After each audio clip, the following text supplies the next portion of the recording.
ఎంతో టేస్టీగా ఉంటే పుదీనా పులావ్ చేశాను. ఒక్కసారి మీరు కూడా ట్రై చేయండి. చాలా టేస్ట్‌గా ఉంటుంది.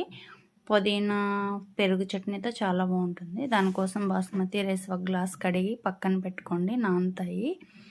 తర్వాత ఒక మిక్సీ జార్లోకి ఒక గుప్పెడు పుదీనా, కొంచెం కొత్తిమీర, 4 పచ్చిమిర్చి, చిన్న అల్లం ముక్క, వెల్లుల్లిపాయ వేసుకొని, చిన్న దాల్చిన చెక్క, 4 లవంగాలు, ఇలాచీ కూడా వేసుకొని మిక్సీ పేస్ట్ చేసుకొని పక్కన పెట్టుకోండి.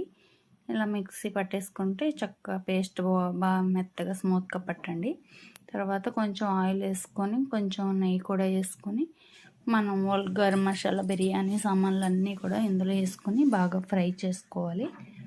బాగా ఫ్రై అయిన తర్వాత కొంచెం ఒక ఉల్లిపాయ, 4 పచ్చిమిర్చి, కొంచెం క్యారెట్ వేసుకొని బాగా ఫ్రై చేసుకోవాలి. కొంచెం ఒక బంగాళదుంప కూడా వేసుకున్నా నేను, బాగుంటుంది టేస్ట్ అని. గ్రీన్ పీస్ కూడా వేసుకున్నా. ఇలా బాగా ఫ్రై చేసుకొని కొంచెం రాతి పువ్వు ఉంటుంది బిర్యానీకి, అది బాగా టేస్ట్ ఉంటుంది. తర్వాత ఈ పేస్ట్ కూడా వేసేసుకొని మనం బాగా కొంచెం ఫ్రై అవనివ్వాలి. ఫ్రై అయిన తర్వాత మనం పెట్టుకున్న బియ్యం కూడా వేసుకొని ఒక్కసారి ఇలా కలిపేసి 1కి 2 గ్లాసుల వాటర్ పోసుకొని కుక్కర్లో ఒక్క విజిల్ రానివ్వండి. ఒక్క విజిల్ వచ్చిందంటే దానికి సరిపడా సాల్ట్ కూడా వేసుకొని కొంచెం కొత్తిమీర వేసేయండి. కొంచెం పుదీనా, కొత్తిమీర వేసేసుకున్న తర్వాత కుక్కర్ మూత పెట్టేసి ఒక్క విజిల్ రానివ్వండి. రెండో విజిల్ రాకుండానే స్టవ్ ఆఫ్ చేసేయాలి.